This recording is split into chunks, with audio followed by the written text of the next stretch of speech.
Olá, pessoal. Sejam bem-vindos a mais um Encher os Olhos, o podcast que te leva para as profundezas do conhecimento. Hoje a gente vai mergulhar num tema que me fascina, viu?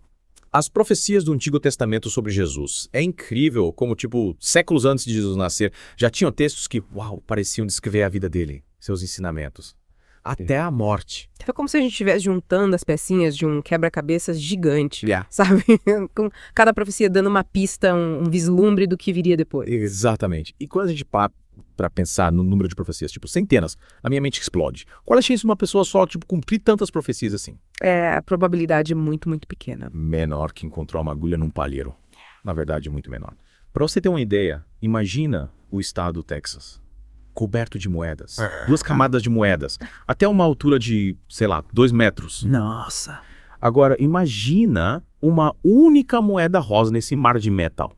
A chance de alguém, de olhos vendados, encontrar essa moeda é a mesma de uma pessoa cumprir todas as profecias que Jesus cumpriu. É de pirar o cabeção, né? Total. E para a gente desvendar esse mistério, vamos analisar alguns eventos da vida de Jesus. E como eles se conectam com o que foi escrito no Antigo Testamento, muito antes do nascimento dele. Preparado para essa aventura? Ah, com certeza. Vamos começar pela entrada triunfal em Jerusalém. O momento em que Jesus, montado num jumento, entra na cidade, aclamado pela multidão. Uma cena simples, mas com um significado profundo, né? Sim, com certeza. A imagem de Jesus entrando em Jerusalém desse jeito, cumprindo a profecia de Zacarias 9.9, mostra um rei humilde, um rei de paz.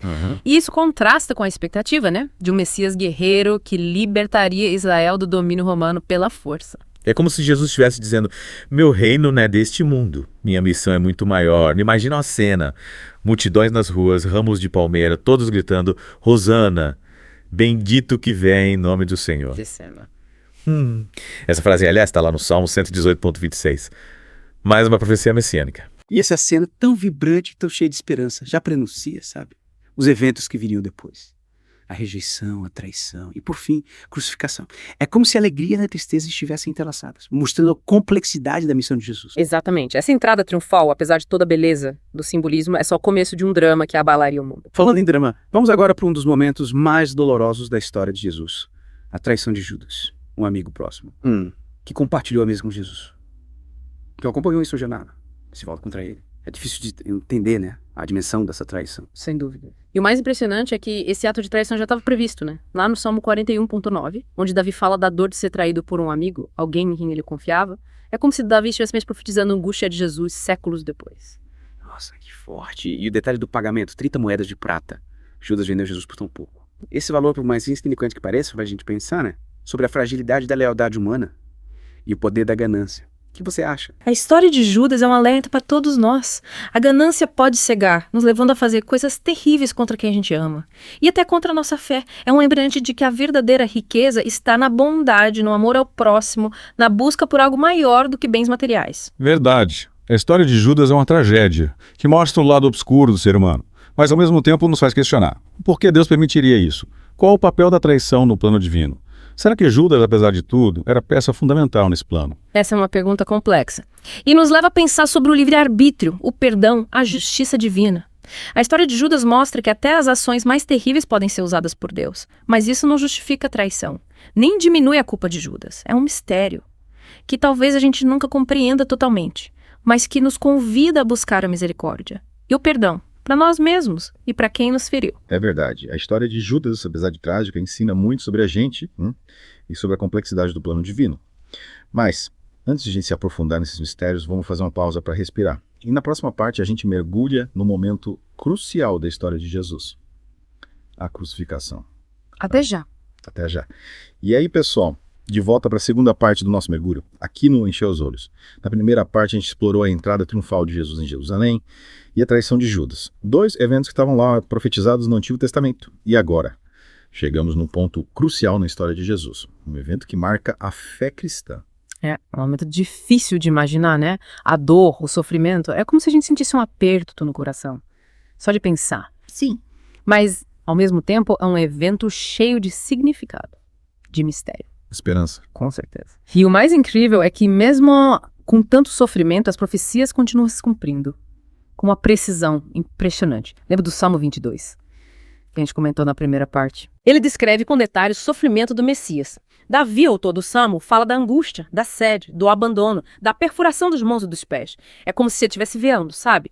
Uma visão da crucificação, séculos antes de acontecer. De arrepiar. As palavras de Davi são tão fortes, tão reais. A gente quase consegue sentir a dor de Jesus na cruz. E tem outro texto também muito impactante, Isaías 53. É verdade. Ele descreve a figura do servo sofredor, aquele que carrega os pecados da humanidade, que se entrega para morrer por nós, para nos reconciliar com Deus. Uma imagem poderosa que nos faz pensar sobre o amor de Jesus, né? É isso aí. Isaías 53 é um dos textos mais importantes do Antigo Testamento, para entendermos a obra de Cristo. E não podemos esquecer os detalhes da crucificação que foram profetizados, como a perfuração do corpo de Jesus, descrita em Zacarias 12.10, e confirmada no Evangelho de João, capítulo 19, versículo 37. É verdade. E a divisão das vestes de Jesus entre os soldados, profetizada no Salmo 22, versículo 18, e contada em João 19, versículos 23 e 24. É impressionante como cada detalhe, por menor que seja, se encaixa nas profecias. Parece que a gente tá vendo um plano, né? Arquitetado nos mínimos detalhes, com tudo se encaixando. No lugar certo, na hora certa.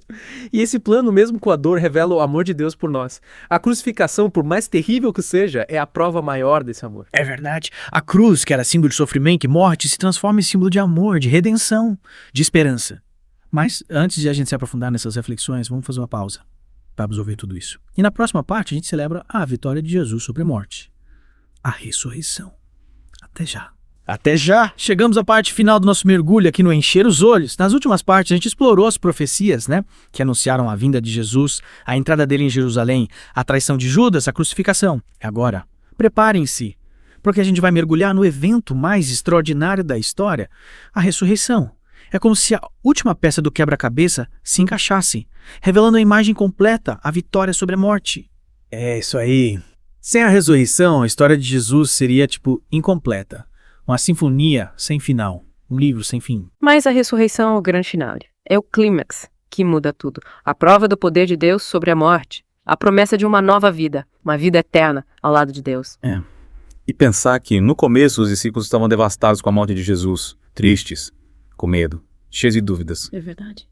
Mas aí a ressurreição mudou tudo. Imagina o impacto que isso teve na vida deles. Eles passaram da incredulidade à convicção total, a ponto de dedicarem suas vidas a espalhar essa mensagem, mesmo com perseguições e ameaças. Pois é incrível como a ressurreição transformou os discípulos em verdadeiros arautos da fé, né? Eles não só viram, eles sentiram no coração a força da ressurreição. E essa mensagem, essa boa nova, ecoa até hoje, inspira milhões de pessoas no mundo todo. Afinal, a ressurreição não é só um evento do passado, é uma realidade, uma promessa de que a morte não vence. É como se a ressurreição abrisse uma janela, sabe, para a eternidade, mostrando que a vida não termina, ela se transforma em algo maior. Mais grandioso? E essa é a esperança, é o que nos impulsiona a viver com fé, amor e propósito.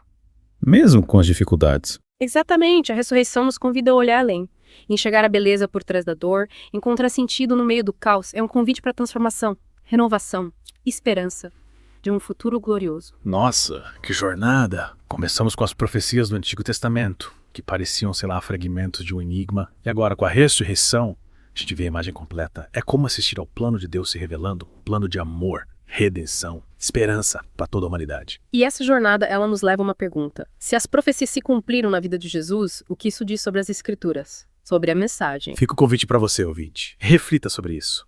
Explore as profecias, mergulhe na história de Jesus e descubra o poder da mensagem. Compartilhe suas reflexões, suas dúvidas, suas descobertas. E que a esperança da ressurreição ilumine seus caminhos. Até a próxima. No Encher os Olhos.